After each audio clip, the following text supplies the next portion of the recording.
Hi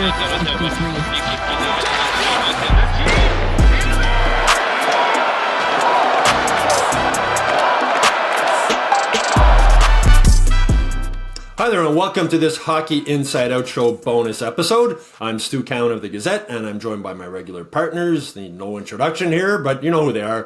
Canadiens teammates and 1986 Stanley Cup champions Chris Nilan and Rick Green.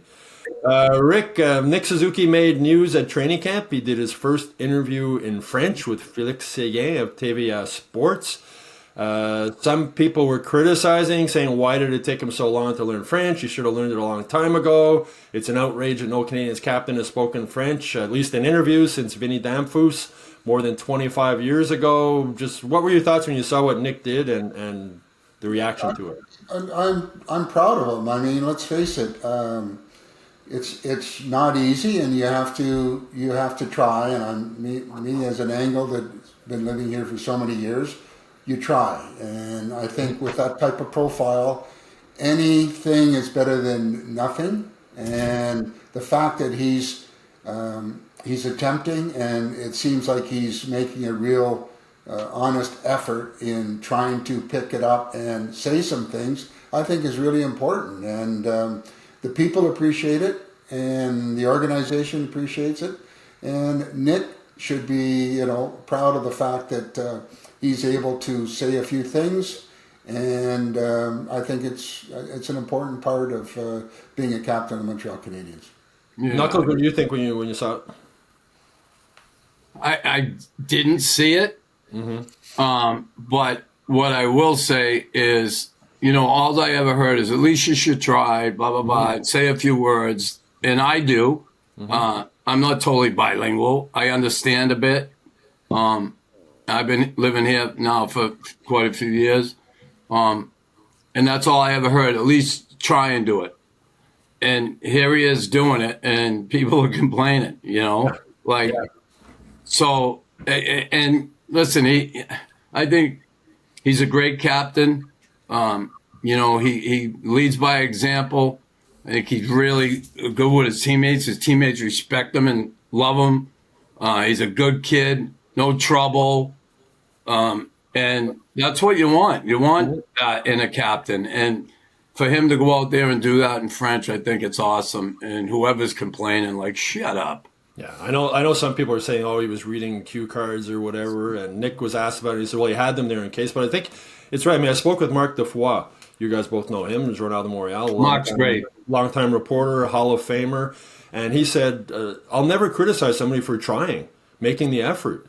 And he got some emails from angry people saying, he says he's making the effort, and that's huge. That's what people want to see. And he's taking it seriously too, Nick. I don't think it was just like a one-off thing. I think he'll continue to do it. And I think maybe in the past, Knuckles, some guys maybe did speak a little French, but were worried to do it in front of the media for that reason, that they might be criticized. Well, it's not good enough. I know I've heard Saku Koivu spoke a little French. He didn't do it in front of the cameras. I know when Logan Mayo was here, his French was pretty good, but he was reluctant to do it in front of the camera. So do you think that plays into it too, Rick? Maybe some guys are just worried that if it doesn't go well, they're going to get crap for that. I think it's normal. You're a little bit shy, and you want to come across as somebody that knows the language to a certain point.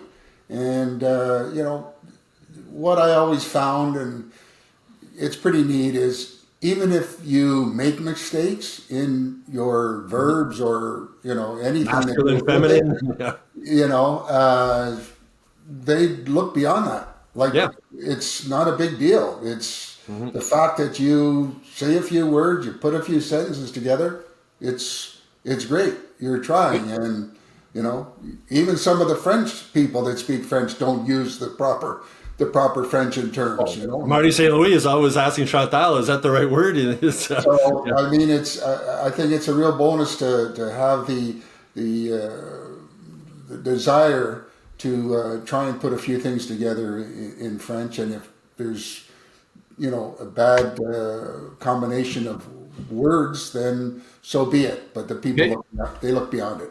Here you go. Je suis très content d'être ici avec vous, mes amis de Hockey Inside Out. Awesome, Knuckles. Tabarnouche. Well, I know Torrey Mitchell is the Habs. I'm good friends with Torrey's dad, Steve. Used to run the athletic program at Selwyn House, and before that at Centennial High School on the South Shore. He was actually my high school coach when I played him. When Torrey came to Montreal, and they had asked him if he could do some interviews in French, and I remember talking with Torrey, and he said, "Do you think I should do it?" And I said, "Well, just do it. They'll love you for making the effort." I mean, he grew up in Quebec. Spoke French, but then went to the University of Vermont, lived in the States all those years, hadn't done it for a while, and he did it, and they loved it. And, with Kent Hughes, you look at Kent Hughes, a guy who lived in Boston as long as he did, that his French is so good. I mean, back in your day, Chris, I know Larry learned to speak French, and Bob learned to speak French. I remember Larry telling me one of the reasons he was able to do it is because there were just so many French teammates. So he was surrounded by it more. So I imagine when you were playing, too, you heard a lot of French in the locker room also. Well, yeah, we had, Mario, Cabo, and Mario taught us all the swear words. But, again, it's today, again, Nick probably has a private tutor, right, which helps. Yep. That's a good thing. And back then they didn't do that, so that could help. I wouldn't mind a private tutor.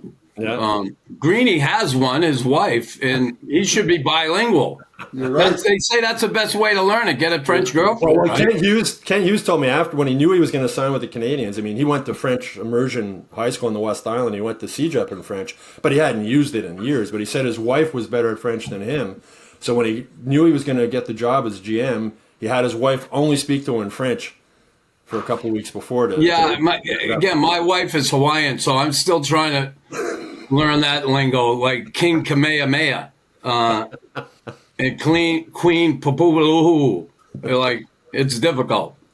Well, I think at the end of the day, Rick, I mean, I applaud Nick for making the effort. And one of the things I really liked him about a captain here, youngest captain in franchise history, 23, he understands everything it means to be a captain in the city, right? And it's not just leading in the locker room. It's in the public. Living here year-round, that's obviously going to help him with his French, living here year-round and being exposed to it more often. He's really, I think, Rick, I don't think they made the right choice, right, when they made him captain, I think. Yeah, and, the people, you have to understand it's really a nice opportunity for you to be able to be in this environment and be able to learn a second language. I mean, my kids grew up and went to French schools. They had the opportunity. I said, that's a huge bonus. Mm-hmm. And the guys, I think, will look back once you're done and say, you know what, I should have done a little bit more. I should have been a little more involved in the French side of the game, if you will. But try and enjoy the experience, because it's a special experience. And hockey, the language of hockey is English. All the French guys obviously have to learn how to speak English. And, I hear English people say, it's just because of the French media that they want these guys, to speak French. And it's all the French media guys are bilingual. They have to be to do their jobs. I think it's more just communicating with the fans. The fans like to hear their captain speak to them in their own language, and I think that goes a long way. And I think, like you said, Knuckles, even I've seen you out in public, and merci, bonjour, comment ça va. It goes a long way. The French fans love you, Knuckles. Well, I think I've always got along with the fans here. Not a problem. It's on and off the ice. Anyway, well, kudos to Nick Suzuki. I think that was a great move by him. That's it for this bonus episode. I hope you all enjoyed it. We'll have a couple more bonus episodes over the next few days, and we'll be back with another regular Hockey Inside Out show next week.